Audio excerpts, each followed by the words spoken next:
Hello everyone, DarkChiron here with a vlog after a long time, and I'm going to talk about the couple of games I've been playing recently, just to kind of get your guys' thoughts on it. And that's something that I've been kind of missing out on. I think is I had the break there for a while where I just wasn't making videos at all, and now when I've come back, I've kind of like been making videos. However, it feels weird to just like make the videos and not have a bunch of, I don't know, not have a bunch of like feedback and kind of communication back and forth.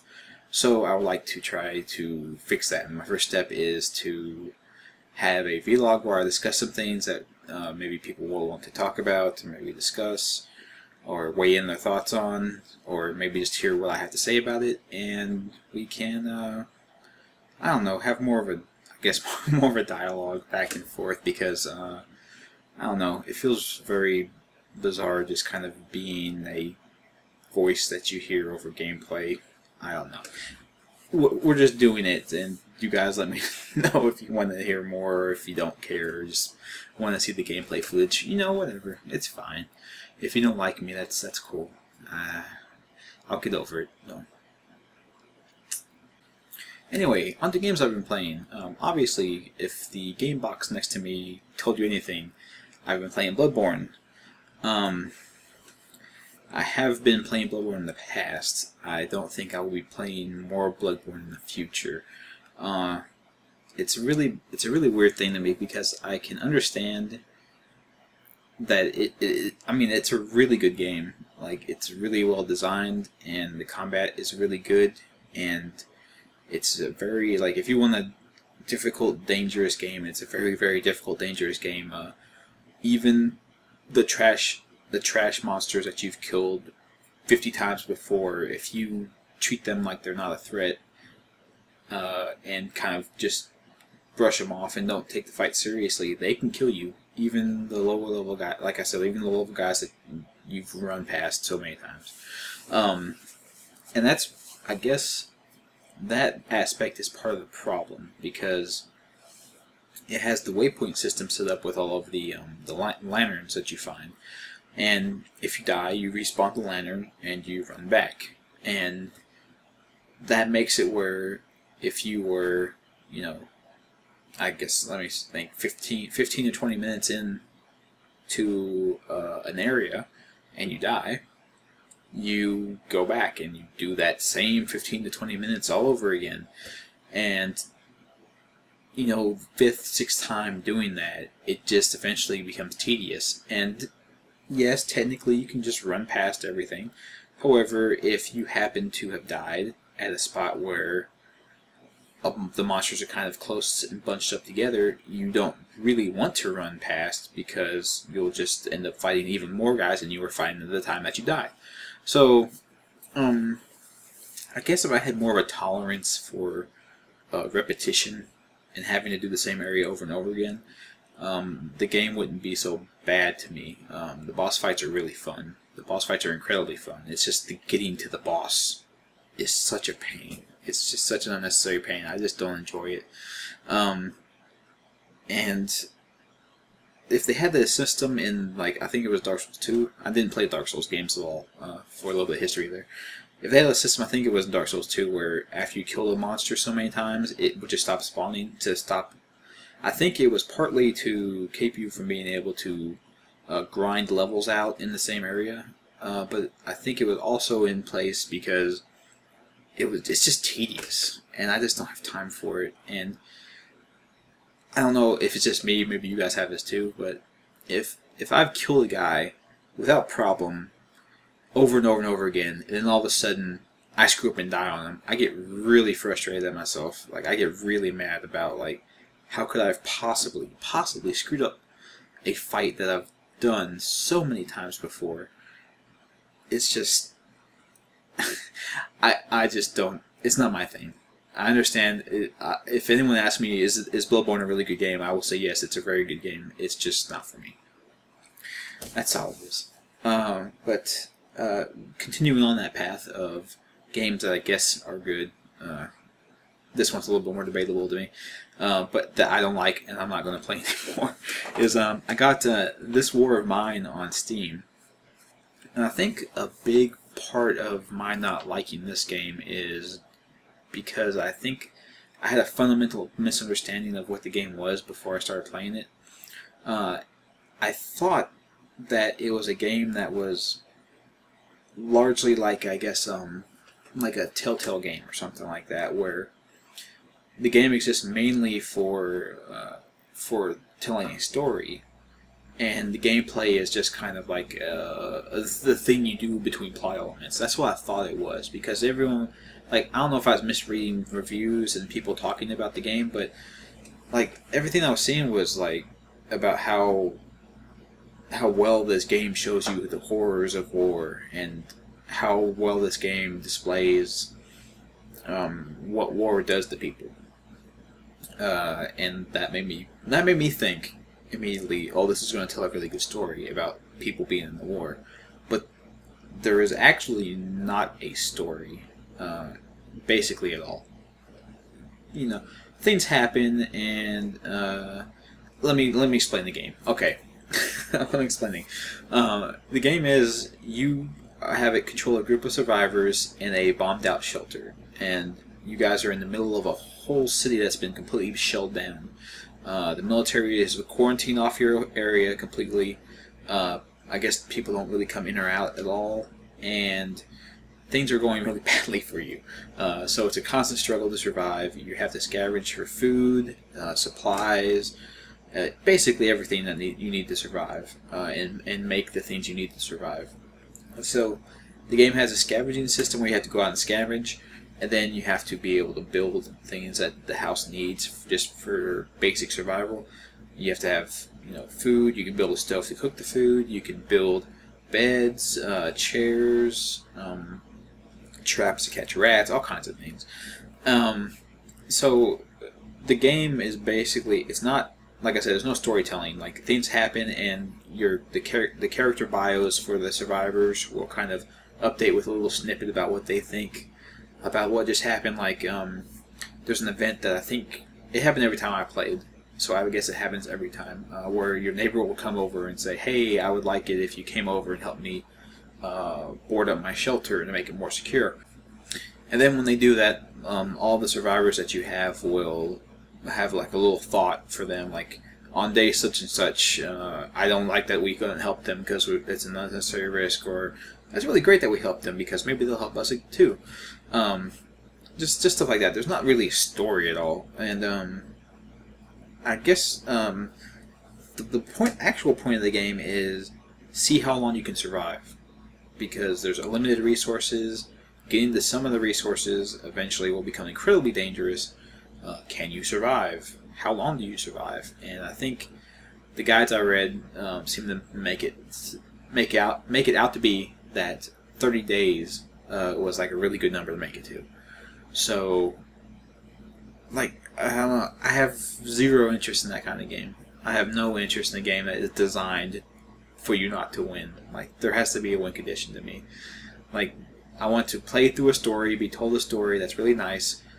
If the story could have kind of like branching paths and a choice system in it, that's even better. But like games that are like no story, just some gameplay that you can't win, I don't know. I have zero interest in that. I think the breaking point to me as well was I sent a guy out, and I needed to gather supplies, and the last place that was remotely safe to gather supplies was this house that was being inhabited by other people. And they spotted me, and then one guy came after me with a knife, so I fought him off. With a knife. I think technically he did not attack me first. I think he was just coming at me, and I attacked him first, and then he retaliated. So I guess maybe it was partially my fault. However, the only way my team of people was going to survive is if I got the food that they had at that house. It was the last safe place that had food for me. So I went and I killed the guy, and the girl that was with him, and I took all their food and I came back. So when I come back, you know, as would probably happen, the guy that did the killing was now suffering from horrible depression. And because he was suffering from horrible depression, he spent the next several days keeping all the other survivors awake with his whining and moaning about how horrible it was that he had to kill someone. And eventually they all just started breaking down because nobody was sleeping because of this guy. So the game basically entered a fail state because of all this, and because he was my only scavenger that was any good at it. Nobody was sleeping, so nobody could go out and scavenge reliably. And it just, I'm just not playing the game anymore. And I would argue that the game is not a good game, honestly. I know everyone's reviewing it positively, but I had zero fun with it from start to finish. And again, that, like I said, that might be because I went into the game expecting something that it completely was not. That might have turned me off completely to the game. However, the game is essentially just a board game that you play by yourself. I've seen board games that do almost exactly what this game does, and I'd rather just play that board game with my friends, because at least the board game you have a chance of winning. And the last thing to talk about is a kind of silly, but it's actually a game I enjoyed for once. Hooray, I guess. Okay. I have succumbed to it. I've succumbed to the mobile games, everyone. I played a little bit. I did Angry Birds just like slightly, and I played what was it? A game called Dungeon Village, I believe it was. That was actually pretty fun for a while. It's not something you can play for a long time, but you know you can run through the game once and for a couple hours and be like, oh, this was fun. Okay, but I'm playing a game called Puzzle and Dragons. Yes, yeah, not Puzzles and Dragons. One puzzle, several dragons. I don't know why it's named that. It's a game, I think it's either from Japan or Korea. I'm not entirely sure which, but it's from one of those two countries initially. Oh, it's from Japan. It's from Japan. And the Japanese get all the good stuff first before it comes over to America. They take their time porting it over. But anyway, it's just a game where you have a team of monsters, and they all have their own skills and abilities, and you pick a leader for your team, and the leader has a leader skill, and the leader skill does specific things that help your team. So this whole game is about figuring out like a good leader and a good team to support the leader, and then you go fight in these dungeons, and the dungeons have waves of enemies that come at you, and the way you fight them is it's like if you've ever played, let me think, almost like Bejeweled, sadly to say. You have a bunch of colored orbs that match up to colors of monsters, and if you match 3 or more orbs of a color, that monster will attack, and it has an attack value and a health value and everything. It has an attack value that will activate when you match the orbs, and it will perform an attack. And then the monsters will take their turn, which most monsters take several turns that they don't do anything, and then they attack. And it also is different from Bejeweled because you can make combos out by you actually grab an orb and move it around the board, and as you move it, it switches places with the orb that you move it into. So like if you moved it up, it and the orb above it will switch places, and you do that until you make a bunch of matches, and the bigger combos you get, the more bonuses you get to your damage, all this other stuff. So this game initially kind of plays very casual. You know, it doesn't take much to do it, but as you get into it and you get further and further into it, the game gets like really like in depth. Like you can go and search for the wikis for it, and the wikis are immense, and there are whole like discussions on strategies and which guy is best for fighting this particular dungeon, and what guys help him best for fighting this particular dungeon. And every dungeon, well, not every dungeon, but some dungeons require like teams that specifically excel in one area because of the nature of the fights that you have in that dungeon. And it just gets so overwhelming, and I curse the name of the guy I work with who told me about this game in the first place. Yes, one of my coworkers got me on this game, so now we have discussions every day at work about this game, and it's just taking over my life, and I just don't know what to do. But the game is free. As long as you just want to play it casually and you don't really care much, it's completely free. You get PAL points where you friend people, and if they use your when you friend somebody, they can use your leader for one of your teams to help their team out, and it counts as a secondary leader. And you can do the same for other people when you go into dungeons. And if you use one of their leaders, they get points. You get points for using the leader, and then you can spend those points to get eggs that will hatch into new monsters. You don't have to do anything special to hatch the egg. The egg just pops out of a machine and then it hatches instantly. So, but they also have magic stones that you can get that will you can spend a couple of them to get rolls on a special machine that has higher end monsters in it.